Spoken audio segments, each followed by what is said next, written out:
રાજુલાના મોભિયાણા ગામે 98 રાજુલા જાફરાબાદ બેઠક પર કોંગ્રેસના ઉમેદવાર અમરીશ ડેરના સમર્થનમાં જંગી જાહેર સભા યોજાઈ। આ સભામાં રાજસ્થાનના ધારાસભ્ય શ્રી મીણાજી તેમજ મહુવાના પૂર્વ ધારાસભ્ય અને ઉમેદવાર શ્રી ડોક્ટર કનુભાઈ કળસરિયાની પ્રેરક ઉપસ્થિતિ। મોભિયાણા ખાતે આવેલ મૂળદાસ બાપાની જગ્યામાં અમાસને લઈને યોજાયેલ મહાપ્રસાદના આયોજનની સાથે સાથે કોંગ્રેસ ઉમેદવાર અમરીશભાઈ ડેરના સમર્થનમાં યોજાઈ જંગી જાહેર સભા, જેમાં રાજસ્થાનના ધારાસભ્ય શ્રી મીણાજી, મહુવાના પૂર્વ ધારાસભ્ય શ્રી ડોક્ટર કનુભાઈ કળસરિયા, અમરીશભાઈ ડેર સહિતના આગેવાનોએ પ્રેરક હાજરી આપી સભા ગજવી હતી, જેમાં મોભિયાણા સહિત આજુબાજુના ગામડાઓમાંથી ભારે મોટી સંખ્યામાં જનમેદની ઉમટી પડે।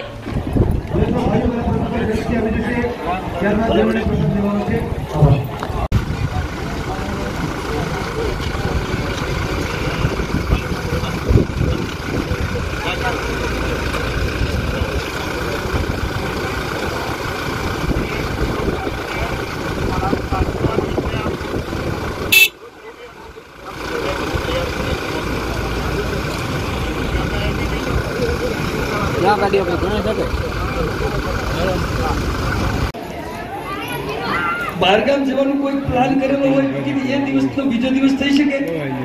હવે આવું તમે 25 ગામ લો તો એક હું ગામડાનું કહેતો તો 70 ગામ આવે છે અમારામાં, 71 ગામ, રાજુલાનું એક ગામ આવ્યું છે, રામપરા તાલુકો રાજુલા। ની અંદર વર્ષો પહેલા મૂળદાસ બાપુને કેટલા વર્ષ થયા? 350, 400, 351 કે 400 વર્ષ। તો હું એ વાત દોહરાવવા માંગુ છું કે 350, 400 વર્ષ જ્યારે થયા આ વાતને, ત્યારે આ ભૂમિ ઉપર અથવા તો આ ક્ષેત્રની અંદર અન્ય ધર્મના લોકો શાસનમાં હતા। બાપુ મારી ભૂલ ન થતી હોય તો આવા સમયે પણ જે કામગીરી થઈ છે, જે બીજાને બચાવવાની કામગીરી થઈ છે, બીજાનું કલમ પોતા ઉપર લેવા માટેની પણ જે મહાપુરુષે તૈયારી બતાવી છે, અને એ સમયમાં પણ જે ધર્મનું જે કાંઈ હોય પણ અહીંયા એને આશ્રય સ્થાન મળ્યું છે, અહીંયા એને કામ કરવાની પેલી મળી છે। એટલે હું એવું માનું છું કે બધા જ ધર્મના લોકો આવી ચેતનાઓને, આવા મહાપુરુષોને હંમેશા આવકારવા માટે, સ્વીકારવા માટે તૈયાર રહ્યા છે। એ જ વસ્તુ આ શીખે। ઘણી બધી વાત થઈ શકે પણ ઘણું બધું મોડું થયું છે। લોહાર સુથાર પરિવાર સાથે વર્ષોથી ખૂબ જાજા સંબંધો રહ્યા છે। અમારા કેટલા બધા મિત્રો રાજુભાઈથી લઈ, દિનેશભાઈથી લઈ, અમારો ટેણોભાઈથી લઈને બધા જ બેઠા છે। ખૂબ અમને બધા સંબંધો છે। ત્યારે આવનારા સમયની અંદર જે બે વાત તમે મૂકી છે એ બે વાત ઉપર ચોક્કસ કંઈક કરશું। અને એના કરતાં પણ આગળ જો એમ કહું કે અહીંયા જેટલા અમારા આગેવાનો અહીંના જે બેઠા છે, વડીલ મુરબ્બી મોભિયાણાના સરપંચ સાહેબ મારા દેવકરણભાઈ હોય તો પણ ભલે, અમારા બાબાજાન બાપુના દીકરા નઈમ બાપુ હોય તો પણ ભલે, અમારા સુરીક બાપુ હોય તો પણ ભલે, વડીલ મુરબ્બી અમારા ચતુરભાઈ હોય તો પણ ભલે, અમારા કથણભાઈ હોય તો પણ ભલે, નાગજીભાઈ હોય તો પણ ભલે, બીજલભાઈ હોય તો પણ ભલે, આ બધા જ લોકો અહીંયા સંકળાયેલા છે આ કામ સાથે। એટલે હું તો રાજુલામાં આ બધા જ સાથે સંકળાયેલ છું, એટલે મળું જ છું, કોઈ પ્રશ્ન જ નથી। પણ આ વડીલોને પકડી લેજો એટલે બે કામ થઈ જશે, એટલું હું તમને આ તો કહી દઉં। અને અમે સાહેબ 350-400 વર્ષ પછી પણ માત્ર લુહાર સુથાર સમાજે નહીં પણ 18 વર્ણે આ મહાપુરુષને યાદ કરવા પડે, એની યાદમાં કંઈ કાર્યક્રમો કરવા પડે, એનું કારણ માત્ર ને માત્ર એટલું છે કે જીવન એવું જીવા છે। આજે પણ નાના નાના બાળકો જે અહીંયા ફરી રહ્યા છે એને ખબર નથી કે આ શું છે, આ મહાન આત્મા કોણ હતું, એ શું કરતા હતા। પણ આવા બધા જ વડીલો પાસેથી એ જ્યારે સાંભળશે કે આ મહાપુરુષોએ કોકને બચાવવા માટે કાળી પીલી પોતે પણ ઓલી કરી છે, તો મને લાગશે કે એને જીવન જીવવાની કળા, જીવન જીવવાનું માર્ગદર્શન ચોક્કસ પ્રમાણે મળશે। અને એટલા માટે જ ભૂતકાળના જે સંસ્કારો, એટલા માટે જ કહી રહ્યું છું કે જે સંસ્કાર ધરબાયેલા પડ્યા છે, જે વાતો ધરબાયેલી પડી છે, એ જો આવા જુદા જુદા કાર્યક્રમો થકી મેળાવડાઓ થાય તો એની ચર્ચાઓ થતી હોય છે। અને ચોક્કસપણે આવનારા સમય માટે ઉદાહરણ રૂપ આ બધાએ મહાપુરુષો જીવન જીવીને ગયા છે। ત્યારે આવનારા સમયની અંદર મહાત્મા મુરદાસજીએ જેમ કર્યું છે એમ આ સમાજમાંથી અન્ય વિરલાઓ પણ જુદા જુદા ક્ષેત્રમાં સમાજ માટે, લોક ઉપયોગી કાર્યો માટે કરે ખૂબ આવકાર્ય છે। અને એટલા માટે જ આવા મહાપુરુષો એની ચેતનાઓ જીવંત છે, મહાપુરુષો મારા તમારા હૃદયમાં જીવંત છે, ત્યારે એમને જ પ્રાર્થના કરીએ કે આપ જ એવો રસ્તો બતાવજો જેથી કરીને છેવાડાના માનવીને મદદરૂપ થઈ શકાય. રાજકીય માણસ છું એટલે એક વાત પણ કરીશ કે આજના સમયની અંદર સેવા કરવા માટેનું સૌથી મોટું જો કોઈ માધ્યમ હોય તો એ રાજનીતિ છે, રાજકીય પ્લેટફોર્મ છે. ભલે આજે કદાચ થોડા દૂષણો એમાં ઘરી ગયા છે અથવા તો લોકોને આજે થોડો છોછ પણ રાજકારણમાં આવવા માટે કદાચ લાગે છે, પણ હું એવું માનું છું કે સેવા કરવા માટેનું સૌથી મોટું માધ્યમ જો કોઈ હોય તો એ રાજનીતિ છે. અને રાજકીય માણસો દૂષિત ન થાય, રાજનીતિ દૂષિત ન થાય, એના માટે આદરણીય કુંસરિયા સાહેબ જેવા વડીલો નેતૃત્વ લઈ અને કામ કરી રહ્યા છે. અમે પણ એમના રસ્તે ચાલવાનો પ્રયત્ન કરી રહ્યા છે. ત્યારે બધા જ લોકો સાથે મળી અને સહવીર્યમ કરવા વહે એટલું જો કરી શકીએ તો ચોક્કસ પ્રમાણે સર્વે સમાજનું સારું થાય. આ બધાના આશીર્વાદ આવનારા સમયની અંદર અમને અને અમારી ટીમને મળે એવી અપેક્ષા રાખું છું. પણ એટલું પણ ચોક્કસ કહું છું કે જ્યારે તમને એવું લાગે કે નહીં આ લોકો આવી રીતે જીવી રહ્યા છે, ત્યારે બધા જ મહાપુરુષોને યાદ કરીને આ બધાના આશીર્વાદ મળે એટલી જ વિનંતી સાથે આખી એક કમિટીને અભિનંદન પાઠવું છું. અને આવનારા સમયની અંદર જે પણ કંઈ કરવું પડશે એ ચોક્કસ પ્રમાણે કરવાની ખાતરી સાથે નિયમ મુજબ આ બધાને ખાતરી પણ આપું છું. આભાર. ખબર છે એટલે કે છે બસ રામપરા એવું ગામ છે, નાનું ગામ છે પણ બહુ સમર્પિત ગામ છે અને સદભાવના સાથે સમર્પિત છે અને સારું ગામ છે. તો આવું કરવાથી દરેકે દરેક ગામમાં 30 મત વધે તોય તે 2-3 હજાર મત વધી જાય. અને મહુવા શહેર છે તો આમાં તો મોટા ભાગના શહેરમાંથી બહેનો છે કે મહુવા સિટી એટલે એ તો બહુ કરીએ કે 45,000 કે એટલા કઈ મત છે, મતદાન છે. એટલું આવા બધા આંકડા મને ખબર છે, અત્યારે નહીં તો મોઢે ન હોવો જોઈએ, પણ ખૂબ તમે બધા જે કરવાનો વખત છે. અઠવાડિયું કે નાનો ટાઈમ ન કહેવાય. રાજા પરીક્ષિતને તો અઠવાડિયામાં મોક્ષ મેળવી લીધો હતો, માત્ર અઠવાડિયાની અંદર. કેટલું બધું કામ થઈ શકે એમ કે 7 દિવસની અંદર. તો આપણે પણ એ રીતે ભાગવતને આપણા હૃદયમાં રાખીને અને મૂળદાસ બાબાને હૃદયમાં રાખીને આપણે અઠવાડિયું કામ કરીએ. બધી કામગીરીની પ્રવૃત્તિ ચાલુ રાખો, પણ એમાંથી જે નવરાત્રનો ટાઈમ હોય તો છાપા વાંચવામાં ન બગાડવો, ટીવી જોવામાં ન બગાડવો, ગપ્પા મારવામાં ન બગાડવો. અને કે ભાઈ આ ચૂંટણીનું કામ છે ને, આપણે 2-5 ઘરે જઈ આવીએ, હાલો આપણી આજુબાજુ ન જઈ આવીએ. આપણી બાજુના બધા થઈ ગયા હોય તો કે મારો એક મિત્ર છે ને ફલાણી સોસાયટીમાં રહે છે, એ મારો ખાસ મિત્ર છે, એની પાસે જઈ અને એને કહીએ કે ભાઈ આજુબાજુમાં તમારા મિત્રો કેટલા.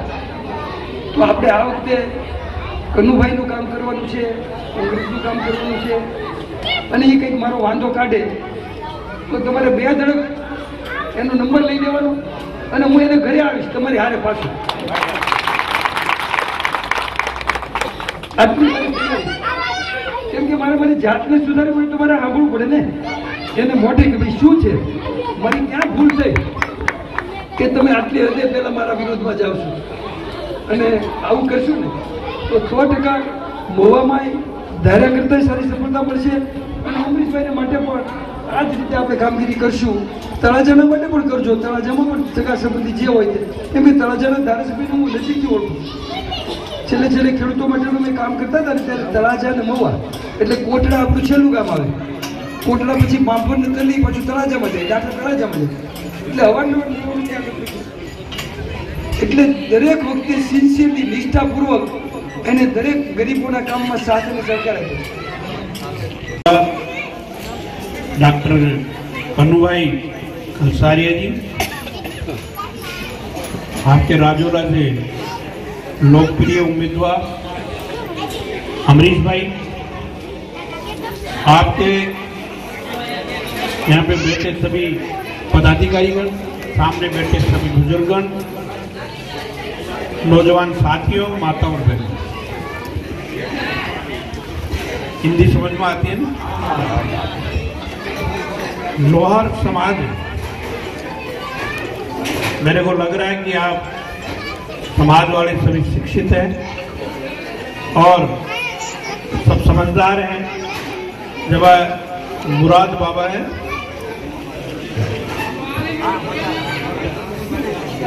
गुरदास बाबा ये संत का स्थान है और इस संत के स्थान पर आप सब लोग बैठे।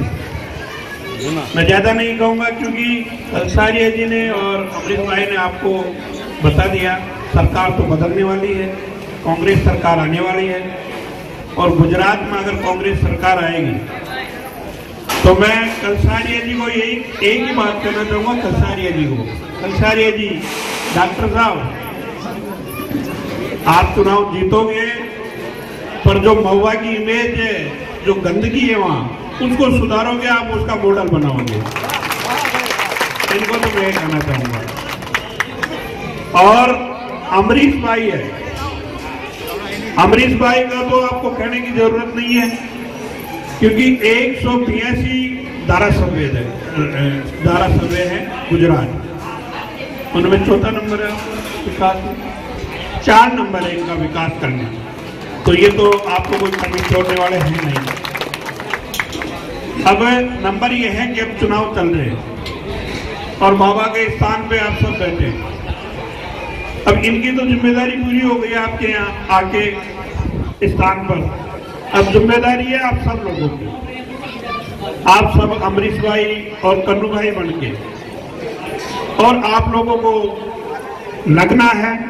और ये आप लोगों की जो हमारे तो क्या होता है, कोई समाज हमारे को बुला लेता है कोई स्थान पर, राजस्थान में, तो स्थान पर बुलाने के बाद में सभी समाज की जिम्मेदारी हो जाती है कि अगर अब हारेगा कैंडिडेट तो हमारे समाज का मान सम्मान कम होगा, हमारे समाज की बात खराब होगी, ऐसे मान के वो खुद लग जाते हैं।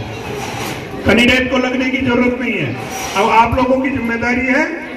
और ये अमरीश भाई का आइडिया है। अमरीश भाई, बाबा के एक रोड की जरूरत है, ये जीतेंगे तो निश्चित रूप से रोड बनाएंगे, आपके रोड बनाना है।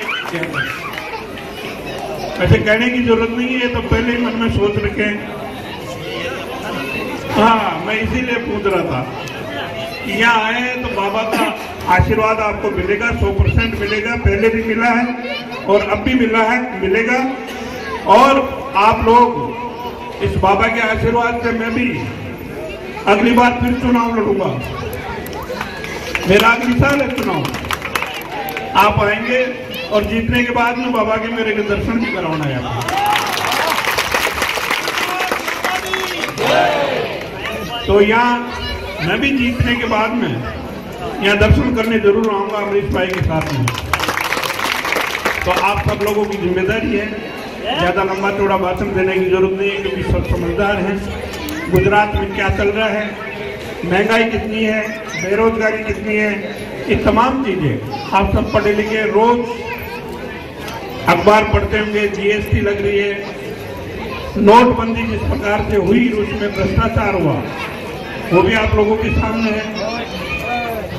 रोज नए नए वादे मोदी जी अमित शाह करते हैं, लेकिन जो गुजरात का मॉडल देखकर मैं देख रहा हूं कि राजस्थान के जो सरकार में चल रहा है, वो राजस्थान सरकार ने आज चिरंजीव योजना जैसी वहां पे लागू की है।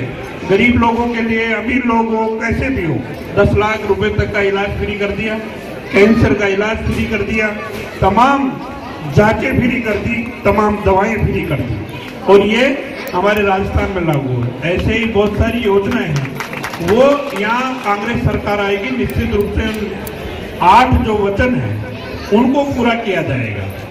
ये आप लोगों ने निश्चित माने कि कांग्रेस पार्टी हर समय लोगों की साथ रही है, चाहे युवा, चाहे जमींदार, हर वर्ग के साथ कांग्रेस पार्टी आज से हाथ मिला के चली है। और उसी प्रकार आगे भी मुझे पूरी उम्मीद है कि गुजरात में जिस प्रकार से लोगों की मन बना चुके हैं कि कांग्रेस पार्टी यहाँ पे सरकार बनाने जा रही है, और निश्चित रूप से पिछली बार भी यहाँ की पांचों सीटें कांग्रेस को दी है। मैं धन्यवाद देना चाहता हूँ अमरेली लोकसभा क्षेत्र को और अमरेली जिले को, क्योंकि 27 साल जाने के बाद में भी आपने विचारधारा को नहीं छोड़ा, और 27 साल बाद में भी आपको उम्मीद पूरी है, और ये आपकी उम्मीद ये बाबा पूरी करेगा और कांग्रेस सरकार बनेगी। आप सब लोगों को मैं धन्यवाद देता हूँ कि मुझे भी बाबा के दर्शन करने का, आप लोगों से मिलने का मौका मिला और ये बाबा का ही आशीर्वाद है, नहीं मेरा यहाँ आ जाने का नहीं था। मैं कलसारिया जी के पास जाके और फिर मैं राजौला जाने वाला था, लेकिन बाबा ने दोनों को एक साथ मिला दिया। अब दोनों ही जीतने वाले हैं, तो ये सब आप लोगों की जिम्मेदारी है कि दोनों को जिताना आप लोगों के हाथ में है। आप खुद डॉक्टर साहब बनेंगे, खुद अमरीश भाई बनेंगे और खुद प्रचार करेंगे, चाहे माता बहनें हो, चाहे बुजुर्ग हो, चाहे नौजवान साथियों हैं। आप लोगों को सबको बहुत बहुत धन्यवाद। जय हिंद, जय भारत, राम राम।